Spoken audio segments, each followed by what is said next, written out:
요한복음 11장 25절, 26절 같이 큰 소리로 읽도록 하겠습니다. 요한복음 11장 25, 26절입니다. 함께 읽습니다. 시작. 예수께서 이르시되 나는 부활이요 생명이니 나를 믿는 자는 죽어도 살겠고 무릇 살아서 믿는 자는 영원히 죽지 아니하리니 이것을 내가 믿느냐. 아멘.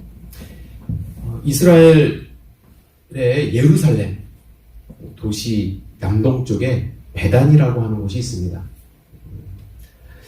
이 베다니에는 예수님의 사랑을 많이 받고 있던 한 가족이 있었는데 이 가족은 일찍이 부모님을 여의었습니다.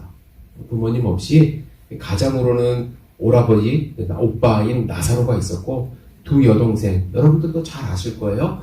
마르다와 마리아가 살고 있었습니다.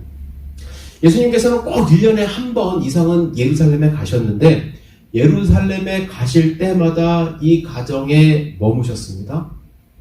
그리고 함께 식사도 하시고 또 뭐 잔치도 같이 참여하신 기록이 있습니다.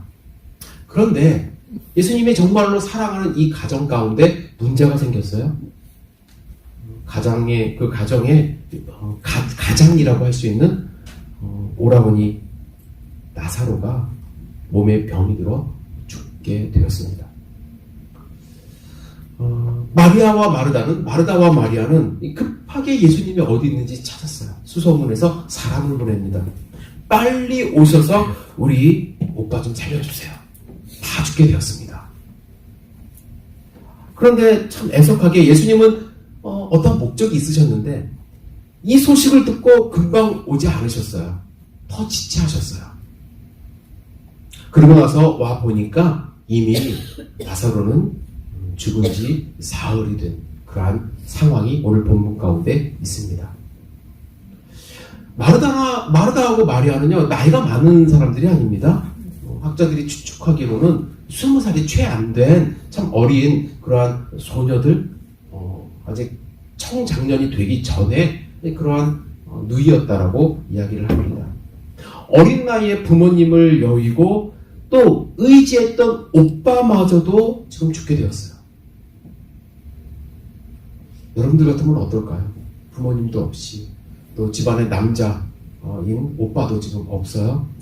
지금과 보고 달리 이 과거에는 자매님들이 어디 가서 쉽게 일할 수도 없는 상황인데 이제 앞으로 막막한 그러한 상황에 처해져 있게 된 것입니다. 이 죽음 앞에 마르다와 마리아는 절망할 수밖에 없었습니다. 21절에 보면은요, 마르다가 이렇게 얘기합니다. 주께서 여기 계셨더라면 내 오라버지가 죽지 아니하였겠나이다. 원망이 섞인 이야기를 하죠. 그런데 똑같은 말을 32절에 마리아도 합니다. 둘이 마음이 정말 답답해서 그랬겠죠. 주께서 여기 계셨더라면 내 오라버니가 죽지 아니하였겠나이다. 마르다와 마리아는 예수님이 병을 고칠 수 있는 능력이 있다는 것을 알았어요. 많이 봤거든요. 그리고 믿음이 있었어요. 그래서 여기 계셨으면 죽지 아니었겠나이다. 그렇게 얘기를 한 거죠. 그래서 예수님이 조금만 일찍 오셨더라면, 예수님이 우리와 함께 있었더라면 이러한 슬픔이 없었을 텐데 라는 아쉬움과 원망 섞인 말을 지금 하고 있습니다. 마르다와 마리아가 겪은 이 문제, 그들이 경험하고 있는 이 원망, 한숨, 이 가정만의 문제는 아니었던 것 같아요. 여러분과 우리 모두는요, 이 마르다와 마리아가 겪은 죽음의 문제를 경험하게 되어 있습니다. 언젠가는 직면할 거예요. 그런데 문제는 뭐죠? 이 세상 어느 누구도 이 죽음의 문제를 스스로 해결할 사람은 없다라는 거예요. 히브리서 9장 27절에 한 번 죽은 것은 사람에게 정한 것이라고 말씀하지 않습니까? 그리고 이후에는 심판이 있다. 여러분과 저는 이 죽음을 직면할 것입니다. 언젠가는 반드시. 그런데 오해하지 않으셨으면 좋겠어요. 이 죽음의 문제를 해결했다는 것이요, 만약에 죽음의 문제를 나는 해결했습니다 하는 것이 어떤 의미가 있는 거냐면 나는 영원히 이 세상에서 장수한다는 것이 아니에요. 나는 영원히 이 세상에서 이 육체를 가지고 영원토록 산다는 것이 죽음의 문제를 해결했다는 그런 의미가 있는 것이 아닙니다. 만약에 생각해 보세요. 주변 사람들은 다 나이가 들고 또 하나님이 부르시고 죽어가는데 나는 몸이 망가지고 또 나이는 들어가는데 나는 죽지 않고 혼자 살아있다고 생각을 해보십시오. 그것이 축복일까요? 그것도 아니에요, 사실은. 1993년도에 나온 2년인가 3년에 나온 영화로 제가 알고 있는데 죽어야 사는 여자라는 그러한 영화가 있습니다. 혹시 여러분들 아시는지 모르겠어요. 이 여자 두 분인가가 무슨 약을 먹었어요. 그래서 이분들은 죽질 않아요. 늙지도 않아요. 욕망에 사로잡힌 사람들인데 어떻게 하다가 그 약을 취득을 해서 먹게 되었어요. 주변 친구들은 다 나이가 들어서 이제 그 할머니가 되고 또 죽어갑니다. 그런데 이분들은 늙지도 않아요. 근데 문제는 뭐냐면 살다가 보니까 몸이 망가지는 거예요. 근데 고쳐줄 사람이 없어요.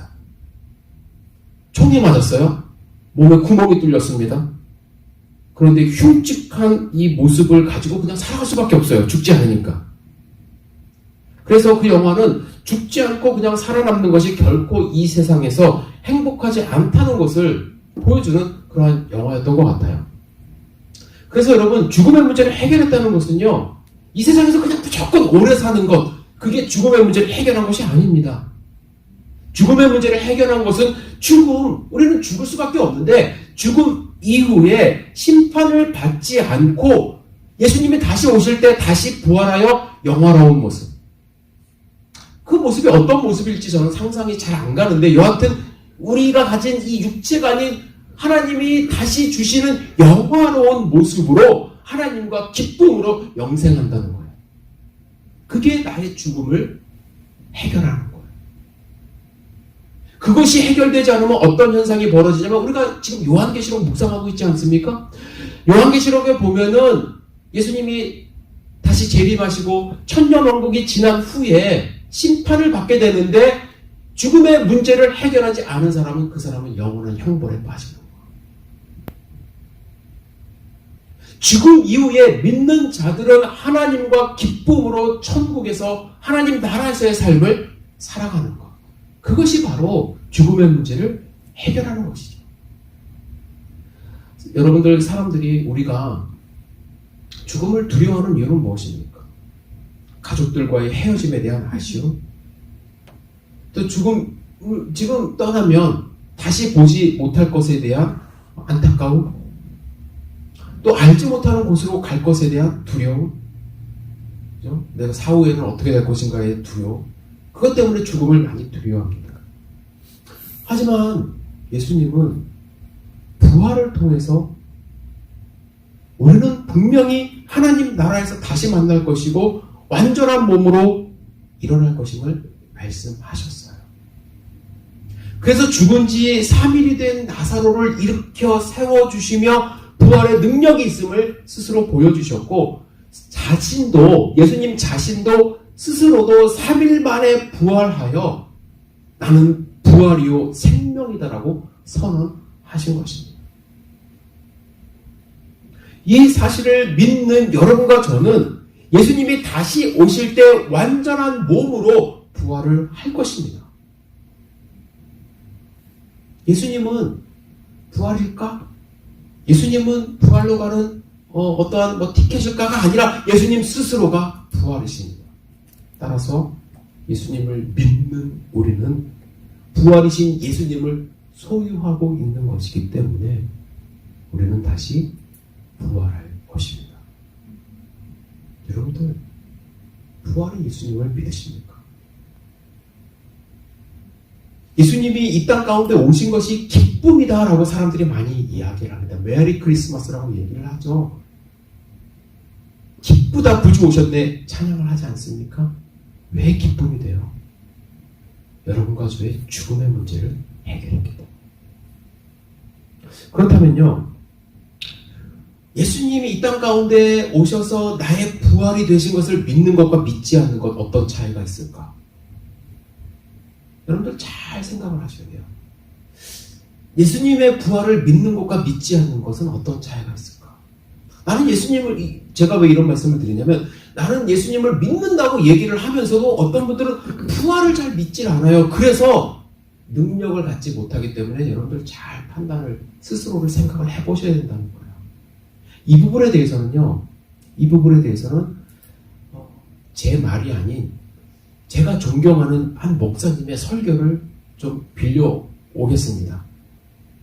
여러분, 제가 정말로 존경하는 분이고, 이분이야말로 제가 따라가고 싶은 목사님이고, 이분이야말로 부활의 능력을 가지고 사신 분이기 때문에 이분의 설교 일부분을 여러분들과 쉐어하고 싶어요. 그분은 주기철 목사님이라는 분이죠.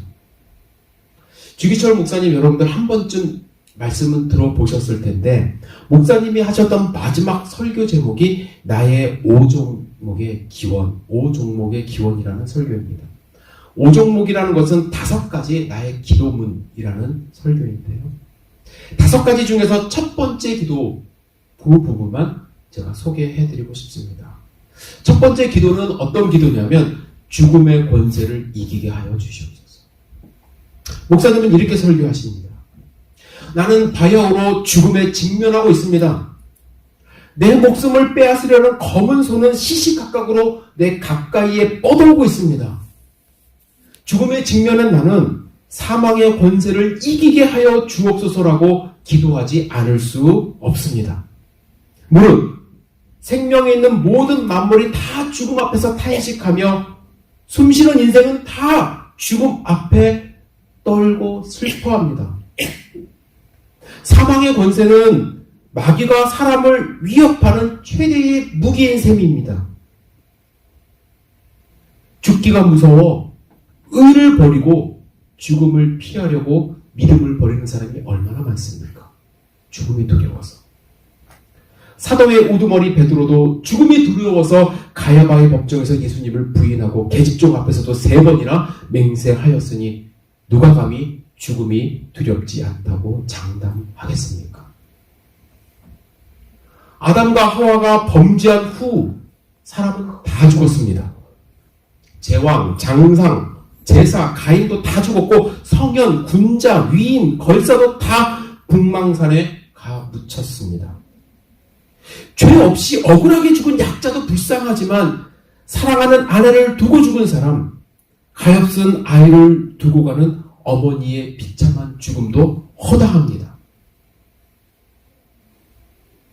그러나 폐결핵 환자로 요양원에 눕지 아니하고 예수의 종으로 감옥에 갇히우는 것이 얼마나 큰 은혜입니까? 자동차에 치여 죽는 사람도 있는데 예수의 이름으로 사형장에 나가는 것이 그리스도인의 최대의 영광입니다. 주님을 위하여 수백 번 죽음을 당하듯 무슨 후회가 있으리오마는 주님을 버리고 1000년 살고 10,000년 산다 한들 그 무슨 저주스러운 삶이겠습니까? 오 주여, 이 목숨을 아끼어 주님을 욕되게 하지 마옵소서. 주님은 영원토록 찬양받으실 영광의 하나님이십니다. 주님은 나를 위하여 십자가에 달리셨습니다. 머리에 가시관을 쓰시고 두 손과 발이 쇠못에 찢겨져 최후의 피 한 방울까지도 다 쏟으셨습니다. 주님, 나를 위하여 죽으셨거늘 내 어찌 죽음을 무서워하겠습니까? 다만 일사각오가 있을 뿐입니다.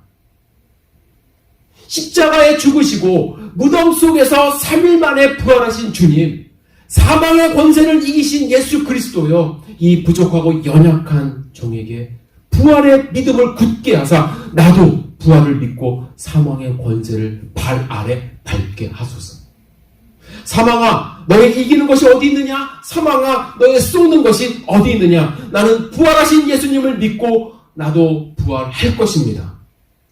사랑하는 교회 여러분, 그리스도의 사람은 살아도 그리스도인답게 살고 죽어도 그리스도인답게 살아야만 합니다. 죽음이 무서워 예수를 버리지 마십시오. 풀의 꽃과 같이 시들어 떨어지는 목숨을 아끼다가 지옥에 떨어지면 이보다 더 두려운 것이 어디 있겠습니까? 한 번 죽어 영원한 천국의 복락을 얻는다면 이보다 더 즐거운 것이 어디 있겠습니까? 이 주목사가 죽는다고 결코 슬퍼하지 마십시오. 나는 내 주님밖에 다른 신 앞에서 무릎을 꿇고 살 수 없습니다. 더럽게 사느니 차라리 죽고 또 죽고 주님 향한 정절을 지키려 합니다. 주님을 따라 나의 주님을 따라서 죽는 것이 나의 소원입니다. 나에게는 일사각오가 있을 뿐입니다. 소나무는 죽기 전에 찍어야 푸르고 백합도 시들이기 전에 떨어져야 향기롭습니다. 침례 요한은 33세에 스데반도 청장년에 뜨거운 피를 흘렸습니다. 이 몸도 시들기 전에 주님 제단의 제물이 되겠습니다. 나에게는 오로지 일사각오가 있을 뿐입니다.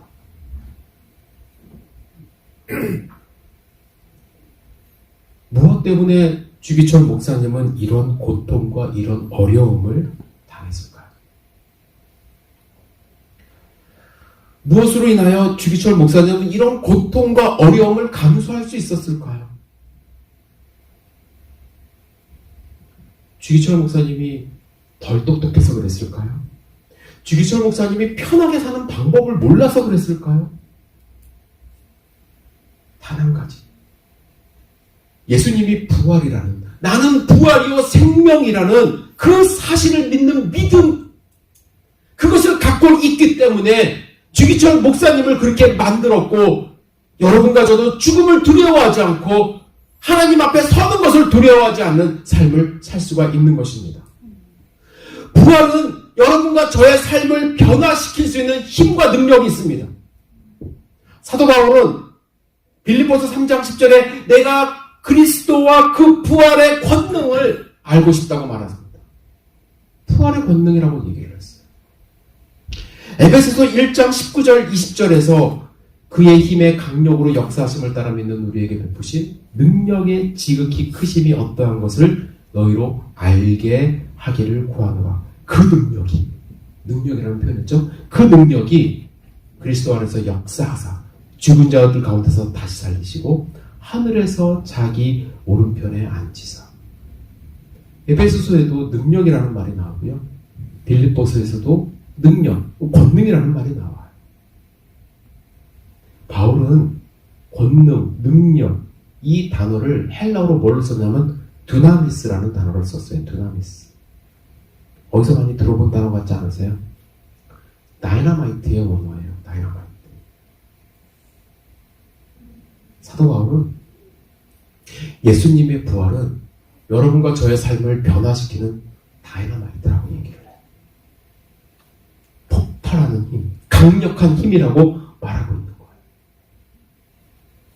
여러분, 죽음의 문제를 해결한 예수님의 부활의 능력을 여러분들 소유하고 있으신가요?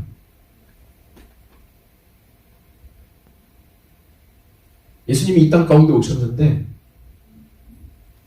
예수님이 정말로 나의 기쁨이 되기 위해서는 내가 죽음의 문제를 해결하고 부활의 예수님을 가져야 되는데 그 힘을 갖고 살고 계십니까? 부활의 강력한 힘을 경험하기 위해서 우리가 해야 될 것 두 가지만 간단하게 말씀드리겠습니다. 첫째, 고린도후서 5장 17절 말씀. 누구든지 그리스도 안에 있으면 새로운 피조물이라 이전 것은 지나갔으니 보라 새 것이 되었도다. 여러분, 그리스도 안에 계세요? 그러면 여러분들은 옛날 것이 아니라 새 것이 되었어요. 그런데 자꾸 우리는 옛날처럼 살아가요. 새 피조물이에요.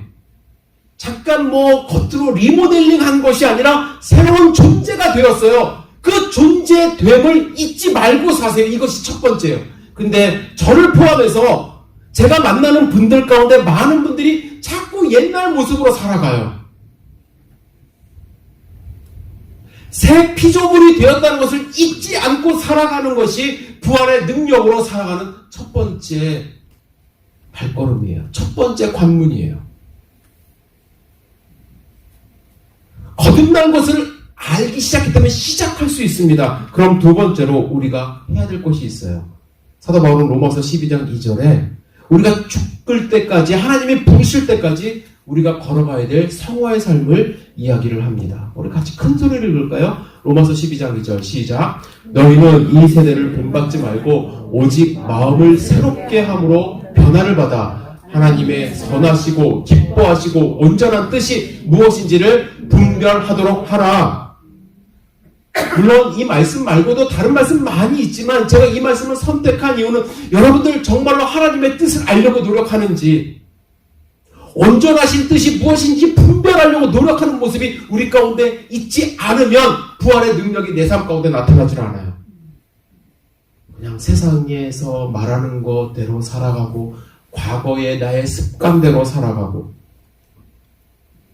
그러나 하나님의 뜻을 알려고 조금이라도 노력한다고 한다면 부활의 믿음은 여러분들에게 강력한 힘이 될 것입니다. 오늘 우리는 성탄절 예배를 드리고 있어요. 예수님이 이 땅에 오신 것은요, 정말 메리 크리스마스예요. 기쁜 소식이에요. 슬픔에 잠겨있던 마르다와 마리아 가정 가운데 정말 오빠가 살아온, 그래서 기쁨이 다시 있어서 잔치가 열리는 그런 모습처럼 여러분과 저의 죽음의 문제가 해결된 정말로 기쁜 성탄절입니다. 저는 이 소식을 알고 있는 여러분들 가만히 있으면 안 된다고 생각해요.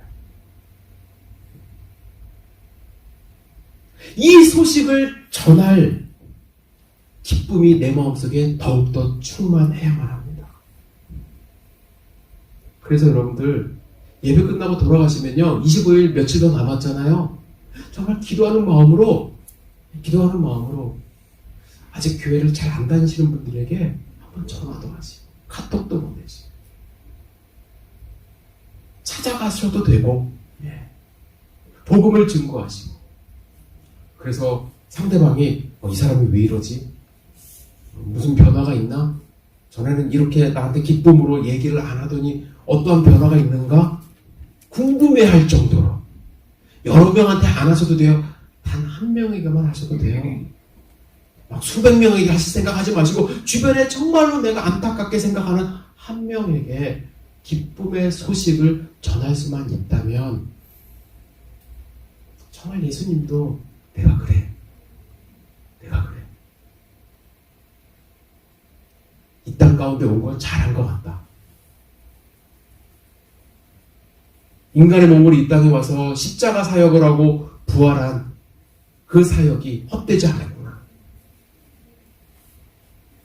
여러분들로 인하여, 나로 인하여 주님도 기뻐하시고 하늘에 큰 잔치가 벌려질 것이라고 저는 확신합니다. 2019년 성탄절 그냥 보내지 마시고 단 한 사람에게라도 주님의 복음을 증거하여 더욱 기쁨이 충만한 2019년으로 마무리하고 정말 소망차고 희망이 가득한 새해를 맞이하는 하나님의 백성 되기를 주님의 이름으로 축복합니다.